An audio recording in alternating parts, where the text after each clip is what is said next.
வணக்கம் ஃப்ரெண்ட்ஸ். நாங்கள் போன மாதம் ஜனவரியில் அந்தமான் போயிட்டு வந்தாங்க. அந்தமான் போகிறீங்களா? கண்டிப்பாக இந்த வீடியோ பாருங்கள், ரொம்ப யூஸ்ஃபுல்லாக இருக்கும். இதில் வந்து நாங்கள் என்ன பண்ணணும், என்ன பார்த்தோம், என்ன பண்ண வேண்டாம் அப்படிங்கிறத பற்றியும் அப்படியே சொல்லிட்டு போகலாம். வாங்க வீடியோக்குள்ளே போகலாம். முதல்ல நாங்கள் சென்னையிலேருந்து கிளம்புனாங்க. டூ அண்ட் ஃப்ளோ வந்து ஃப்ளைட்டில் தான் போனோம். ஏன்னா ஃபஸ்ட்டே நாங்கள் பேசினோம், ஃபஸ்ட்டு ஃப்ளைட்டில் போயிட்டு ரிட்டன் வர்றது வந்து ஷிப்பில் வரலாம், அந்த எக்ஸ்பீரியன்ஸ் கிடைக்கும் அப்படின்ட்டு. வேண்டாங்க, அப்படி பிளான் பண்ண வேண்டாம். ஏன்னா இது 2 hours ஜேர்னி, அது வந்து 2 days ஜேர்னி. ஸோ நமக்கு வந்து டைம் வேஸ்ட் ஆகும். ஏன்னா அங்கே வந்து அந்த ஷிப்பில் போகிற ஒரு எக்ஸ்பீரியன்ஸ் வந்து நம்ம ஐலண்ட் டு ஐலண்ட் நம்ம போவோம். ஸோ அங்கே கிடைச்சிரும். அடுத்ததாக இன்னொரு தப்பு என்ன பண்ணோம் அப்படின்னா, அதாவது 6 days வந்து நாங்கள் இது புக் பண்ணிட்டோம். அதே நீங்கள் வந்து 5 days நமக்கு எனாஃப்ங்க. ஸோ 5 days போதும் நமக்கு. அந்த மாதிரி புக் பண்ணிக்கோங்க. ஃபஸ்ட்டு நாங்கள் போர்ட் பிளேயரில் வந்து இறங்கி அந்த கார்பியன் கர்வ் அப்படிங்கிற ஒரு பீச்சுக்கு போயிட்டோம். அப்புறம் இன்னொரு தப்பும் பண்ணியிருந்தோம். என்னடா லைனாக தப்பாக சொல்கிறேன்னு பார்த்துட்ருக்கீங்களா? என்னென்னா ஏர்லி மார்னிங் ஃப்ளைட் புக் பண்ணியிருக்கலாங்க. 10 o'clock புக் பண்ணிட்டோம். ஸோ நாங்கள் ரீச் ஆனதே 12. அப்புறம் லஞ்செல்லாம் சாப்பிட்டு ஃப்ரெஷ்ஷப் ஆகிறதுக்கு ஒரு 3 ஆகிடுச்சு. ஸோ நாங்கள் போகிறப்பவே வந்து ஏன்னா 5 வந்து இது க்ளோஸ் பண்ணிவிடுவாங்க நம்ம செல்லர் ஜெயில். ஸோ கடைன்னு இந்த பீச்சை பார்த்துட்டு அதுக்கப்புறம் போனோம். இந்த பீச் பற்றி நான் ஒரு ஷார்ட் வீடியோ போட்டிருக்கேன், இந்த ஷெல் பற்றிங்க. அடுத்தது இந்த செல்லர் ஜெயில் பற்றி சொல்லணும். நாங்கள் இது 4க்கு வந்துட்டோம். வரதுக்கு முன்னாடி அந்தமான் இறங்கினோடனே அவ்வளோ சந்தோஷமாக இருந்துச்சுங்க. ஆஹா, லைஃப் டைம் ட்ரீம் இது. சைல்ட்ஹுட்லேருந்து நம்ம யோசிச்சுட்ருக்கோம் இங்கே போகணும் அப்படிங்கிறது, அதெல்லாம் ஃபுல்ஃபில் ஆகிடுச்சுன்னு பயங்கர சந்தோஷப்பட்டேன். இவ்வளோ தான் இல்லைன்னு சொல்லணும் அந்த சந்தோஷத்தை. ஆனால் இந்த ஜெயிலுக்குள்ளே என்ட்ராகிற வரைக்குமே நான் அப்படி தாங்க இருந்தேன்.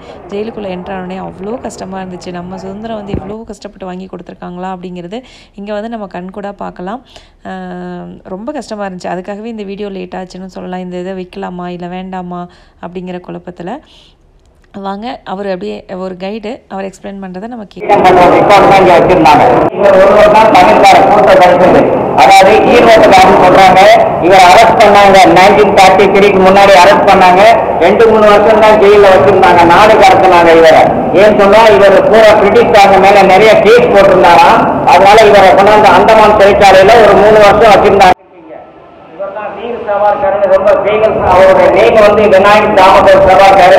வீர் வந்து ஒரு பெரிய பட்டம் கொடுத்தாங்க. 1966 தான் இறந்தாரு. அவர் எந்த ரூம்ல இருந்தாரோ அந்த ரூம் உங்களை கூட்டிட்டு போறோம். அங்க போய் அவரோட பேர் எல்லாம் சொல்லுங்க. நீங்கள் அங்கே போகிறப்ப கைடு கண்டிப்பாக வச்சுக்கோங்க. ஏன்னா 1 hourலங்க எங்களுக்கு ஃபுல்லாக எல்லாத்தையுமே கவர் பண்ணார், நீட்டாக சொன்னார். ரொம்ப நல்லா இருந்துச்சு. அவரோட வாய்ஸ் நான் அங்கங்கே கொடுத்துட்றேன். அப்புறம் என்னோடய வாய்ஸும் சொல்லிடுறேன், சீக்கிரமாக வீடியோ முடியணுங்கிறதுக்காக. இந்த இடம் வந்து எல்லாத்தையும் புதைச்சிட்டாங்க, அப்பப்போ இது பண்ணிட்டாங்க. ஸோ நம்ம நாடாக ஆனதுக்கப்புறம் ஒரு இடம் காமனாக ஒரு பிளேஸில் ஒரு சமாதி மாதிரி பெருசாக கட்டி இந்த இடம் வச்சுருக்காங்க. இந்த இடம் எதுக்காக அப்படின்னா, பெரியவங்க யாராவது வந்தால் மலர் வளையம் வச்சு அஞ்சலி பண்ணுறதுக்காக. அதே போல் அணியா விளக்கு 2 பக்கமும் எப்போ 24/7 எரிஞ்சிட்ருக்கிற மாதிரி அணியா விளக்கும் வச்சுருக்காங்கங்க. அப்புறம் இந்த செல்லுலர் ஜெயில் பார்த்திங்கன்னா இந்த ஒரு யூ பேட்டர்னில் இருக்குல்ல, அது ஒவ்வொன்றும் ஒவ்வொரு ரூம். மொத்தம் 693 ஒரு பிளாக்ல இருக்குது. 7 blocks. அது அப்படியே நம்ம போகிறப்போ ஒவ்வொன்றா பார்க்கலாம். இது வந்து ரொம்ப கஷ்டமாக இருந்த இடம் இது தாங்க. அதாவது நம்ம அம்மா அப்பா கொடுத்த உயிரை எடுக்கிறதுக்கு இவங்க யார் அப்படின்னு சொல்லிட்டு கண்ணில் தண்ணியே வந்துருச்சு. அதாவது ஒருத்தர் வந்து உடனே எல்லாம் இதெல்லாம் தூக்கில் போட மாட்டாங்களாம், 3 பேர் ஆகணுமா. ஸோ ஒருத்தருக்கு ஒரு ரூமு, அந்த கடைசியாக இருக்கிற 3 ரூமில் வந்து ஃபஸ்ட்டு ஒருத்தர் அடிச்சிருவாங்களாம். ஸோ அவருக்கு என்றைக்கு நம்ம சாக போகிறோன்னு கன்ஃபார்ம் ஆகிடும், ஆனால் என்றைக்குன்னு தெரியாது அப்படின்னு அடிச்சிட்ருப்பாரு. அடுத்தது வந்து 2-3 பேர் ஃபுல்லானே அவங்க 3 பேர்த்தையும் கொண்டாந்து இங்கே உட்கார வச்சு குளிக்க வச்சு அவங்ககிட்ட கேட்பாங்களாம், எப்படி உங்களை அடக்கம் பண்ணுறது அதெல்லாம் கேட்டுட்டு அதுக்கப்புறமா அந்த சைடு இருக்கிற இது தூக்கு மேடை இருக்குது, அந்த தூக்கு மேடையில் தூக்கில் போட்டுருவாங்களாம். அதெல்லாம் கேட்குறப்போ ஒரு அம்மா அப்பா கொடுத்த உயிர் யார் நீ எடுக்கிறதுக்கு அப்படி தாங்க தோணுச்சாங்க. அதனாலேயே தான் இந்த வீடியோ நான் முதலே சொன்ன மாதிரி லேட் ஆச்சு. இது வந்து தூக்கு மேடை கீழே வந்து இருக்குது. கீழே நம்மளும் போய் பார்க்கலாம். அந்த வீடியோலாம் நாங்கள் எடுத்தோம், நான் போடல. இதுவே ரொம்ப கஷ்டமாக இருந்துச்சுங்க. அடுத்தது இன்னொன்று அதை விட ரொம்ப கஷ்டம் என்னென்னா, இந்த பணிமனை, அதாவது அவங்களோட ஒர்க்கிங் பிளேஸு. இந்த இடத்துல பார்த்திங்கன்னா அந்த காலத்தில் செஞ்சதெல்லாம் அப்படியே இருக்குது. ப்ளஸ் நமக்கு சொல்கிறதுக்காக பொம்மைகளாகவும் செஞ்சு வச்சுருக்காங்க. ஏன்னா அங்கே தென்னை மரம் ஜாஸ்தி. அதனால் அந்த தேங்காயை உடைச்சி அதோட மஞ்சிலேருந்து இது துருவுறது. ப்ளஸ் இதுதான் அந்த கயிறு திரிக்கிற இடம், அதெல்லாமே இங்கே போய் வச்சுருக்காங்க. எண்ணெய் ஆட்டுற இடம். அப்புறம் அது இல்லாமல் இங்கே இருக்கிற கைதிகளுக்கு வந்து நேம் கிடையாது. யாரும் யார் பேரையும் சொல்லி கூப்பிடக்கூடாது. ஒவ்வொருத்தருக்கும் ஒவ்வொரு நம்பர். ஏன்னா அவங்களுக்குள்ள ஒரு ஸ்டேட் தெரிஞ்சு பாண்டிங் வந்துடக்கூடாது அப்படிங்கிறதுக்காக எல்லாத்துக்குமே நம்பர் தான். ஸோ அந்த டேக் வந்து அது பாருங்களேன், கழுத்தில் அந்த ரெட் கலர் டேக்கு மாட்டி விட்ருவாங்களாம். அதில் நமக்கு நம்பர் இருக்குமா. ஸோ அதுதான் வந்து அந்த டேகு. அடுத்ததாக வந்து நமக்கு பனிஷ்மெண்ட்டு 3 வகையான பனிஷ்மெண்ட்டு கைதிகளுக்கு கொடுப்பாங்களாமாங்க. அதெல்லாம் பார்க்குறப்ப அப்பா என்ன இவ்வளோ கஷ்டப்பட்டுருக்காங்களா நம்ம சுதந்திரத்துக்கு அப்படின்னு சொல்லிட்டு இருந்துச்சு. அதை வந்து அவரோட பேச்சில் நம்ம கேட்போம். இது வந்து அந்த கசையடின்னு சொல்லிட்டு ஒரு இது கொடுப்பாங்களாம். அதாவது ஏதாவது தப்பு பண்ணிட்டாங்க அப்படின்னா கால்களை பாருங்களேன், இந்த மாதிரி மரத்தால் போட்டு ஃபிக்ஸ் பண்ணிவிடுவாங்களாம். ஸோ நம்ம மூவ் பண்ணாத முடியாத மாதிரி. அதுக்கப்புறம் தான் அந்த கசையடின்ற அந்த சவுக்கால் அடிக்கிறது நம்ம ஆளுங்களை வச்சே நம்ம ஆளுங்களை அடிப்பாங்களாம். அந்த கொடுமையெல்லாம் நடந்திருக்கு. தெரியலங்க, இதெல்லாம் வந்து இவ்வளோ தான் நம்மளால் தெரிஞ்சது. இன்னும் என்னென்ன நடந்துச்சுன்னு தெரியலை. ஸோ அடுத்தது வந்து அந்த கைடோட வாய்ஸ்லேயே கேட்போம் 3 விதமான தண்டனைகள் செயின் பற்றி. சொல்லிட்டு இவங்க எல்லாம் தனித்தனியா வேலை வாங்கணும், ஆனா ஸ்டாண்டிங்ல நட்டைமை நிப்பாட்டியே வேலை வாங்கணும் ஒரு திட்டம் போட்டு அடிக்கிறாங்க. இதை செயின் பெட்டுன்னு சொல்றது. செயின் பெட்டு வந்து உங்களுக்கு 1 வருஷம் கொடுப்பாங்க. ரொம்ப ஃப்ரீ மூவ்மெண்ட், நடக்கலாம் தூங்கலாம் எல்லாம் ஃப்ரீயா வச்சிருக்காங்க. 1 வருஷம் கொடுப்பாங்க. இது வந்து 3 மாசம் வார் பெட்டுன்னு சொல்றது.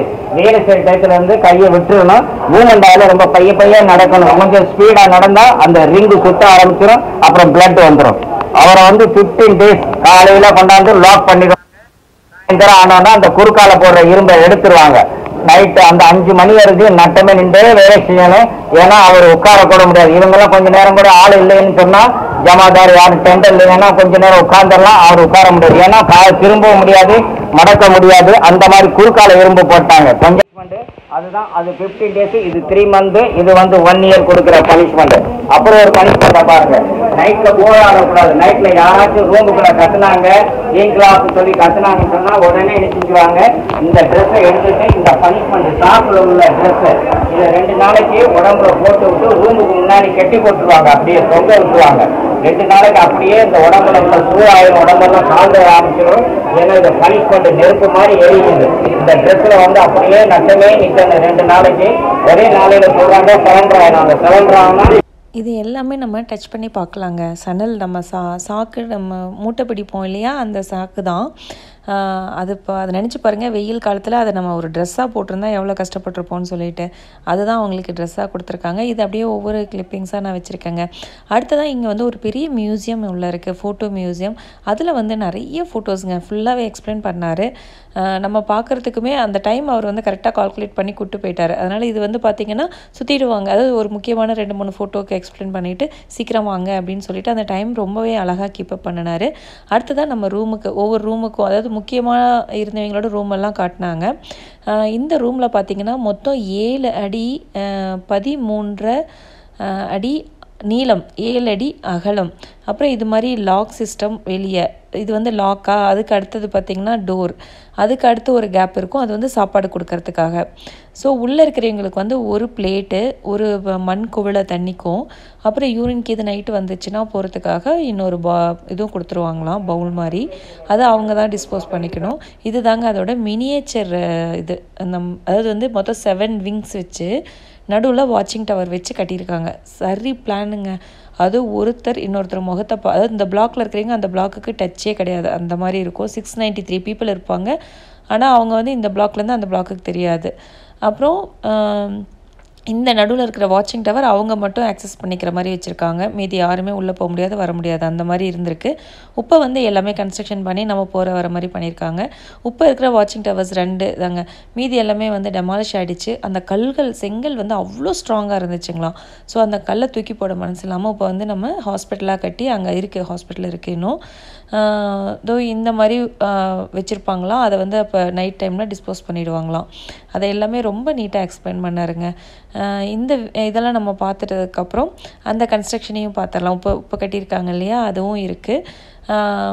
அந்த நம்ம இதுக்கப்புறம் இந்த வாட்சிங் டவரில் நம்ம வந்து ஒரு 3 layers 3 ஃப்ளோர்ஸு, நம்ம அந்த 3 floors மேலே போனோம் அப்படின்னா நம்ம வந்து பக்கத்தில் இருக்கிற ரோஸ் ஐலாண்ட் பார்க்கலாம். இங்கேருந்து மற்றது எல்லாமே நல்லா தெரியுங்க. சுற்றியும் நம்ம அப்படியே ரவுண்டாக பார்க்கலாம் இந்த அந்தமான் இதை. போர்ட் பிளேயரை வந்து நல்லா அழகாக சுற்றி பார்க்கலாம். இந்த ரோஸ் ஐலாண்ட் அப்படிங்கிறது வந்து நம்ம பழைய 20 ரூபாய் நோட்டில் இருக்கிற இடம். ஸோ நாங்கள் 20 ரூபாய் நோட்டை எடுத்துகிட்டு அந்த ஆரஞ்சு கலர் நோட்டை என் ஃப்ரெண்டு வச்சுருந்தாங்க. ஸோ நாங்கள் அதை எடுத்து பார்த்தோங்க, இருந்துச்சு அதில் அந்த வாட்சிங் டவர் அந்த எண்ணில். இப்போ வந்து இந்த டவர் உங்களுக்கு இந்த ஆரஞ்சு 20 ரூபாய் நோட்டு இருந்துச்சுன்னா செக் பண்ணுங்கள். இந்த இடம் இப்போ அந்த தென்னை மரம் இதாகிடுச்சு. பட் இந்த சைடு பார்த்தீங்க அப்படின்னா ரைட் ஹேண்ட் சைடில் ஒரு வாட்சிங் டவர் இருக்கும், ஒயிட் கலரில் ஒரு டவர். அந்த டவர் இன்னும் இருக்குங்க. அதுதான் அந்த இடம். பார்த்தோன்னே பயங்கர சந்தோஷமாக இருந்துச்சு. ஏன்னா அதுதான் ஃபஸ்ட் டைம் நாங்கள் வந்து ஒரு ரூபா நோட்டில் இருக்கிறத கண்கூடா பார்க்குறது. அதுவுமே எல்லாருமே என்ஜாய் பண்ணோம் அங்கே இருக்கிறவங்க. ஸோ ரொம்ப நல்லா இருந்துச்சு. நீங்களும் போகிறப்ப கண்டிப்பாக அந்த 20 ரூபாய் நோட்டு எங்கேயாச்சும் கிடச்சிதுன்னா எடுத்துகிட்டு போங்க, நீங்களும் அதை என்ஜாய் பண்ணலாம். 5 o'clock ஆகிடுச்சிங்க. ஸோ நாங்கள் வந்து வெளியே வந்துவிட்டோம். ஆனால் ஃபுல்லாக சுற்றி பார்த்துட்டோம். வெளியே வந்துவிட்டோம். ஒரு 1 hour கழித்து மறுபடியும் லைட்டிங் ஷோ இருக்குங்க நைட்டு. அதுக்கும் நாங்கள் புக் பண்ணியிருந்தோம். அருமையாக பண்ணியிருக்காங்க லைட்டிங் ஷோ. கண்டிப்பாக லைட்டிங் ஷோ பார்க்காம வந்துடாதீங்க. ஜஸ்ட் ஒரு 1/2 hour to 1 hour நம்ம வெளியே ஸ்பெண்ட் பண்ணோம். காஃபி டீ ஏதாவது குடிச்சிட்டு சுற்றி பார்த்துட்டு இருந்தோன்னா டைம் ஆகிடும். ஸோ நாங்கள் அதையும் பார்த்துட்டு நைட்டு வீட்டுக்கு வந்துட்டோம். அடுத்த நாள் இதை வந்து அடுத்த மீதி நாட்களை வந்து நான் அப்படியே ஒரே வீடியோவாக போட்டிருக்கேன். கண்டிப்பாக பாருங்கள், கண்டிப்பாக போயிட்டு வாங்க. ட்ரீம் மனசுக்குள்ளே வச்சுக்கோங்க, போகணுன்ற எண்ணம் கண்டிப்பாக அது நிறைவேறும் எல்லாத்துக்குமே. ஸோ அடுத்த வீடியோவை பாருங்கள், அது ஃபுல் அண்ட் ஃபுல் ஃபன்ஃபில் ஆன ஒரு இதாக இருக்குங்க. தேங்க்யூ ஃப்ரெண்ட்ஸ் ஃபார் வாட்சிங். ஃப்ரெண்ட்ஸ், நம்ம சேனல் பிடிச்சிருக்கலாம் லைக் பண்ணி கமெண்ட் பண்ணி உங்கள் ஃப்ரெண்ட்ஸ் கூட ஷேர் பண்ணுங்கள். மறக்காமல் சேனலை சப்ஸ்கிரைப் பண்ணுங்கள். அந்தமான் போகிறதுக்கு முன்னாடி மறக்காமல் இந்த வீடியோவை பாருங்கள்.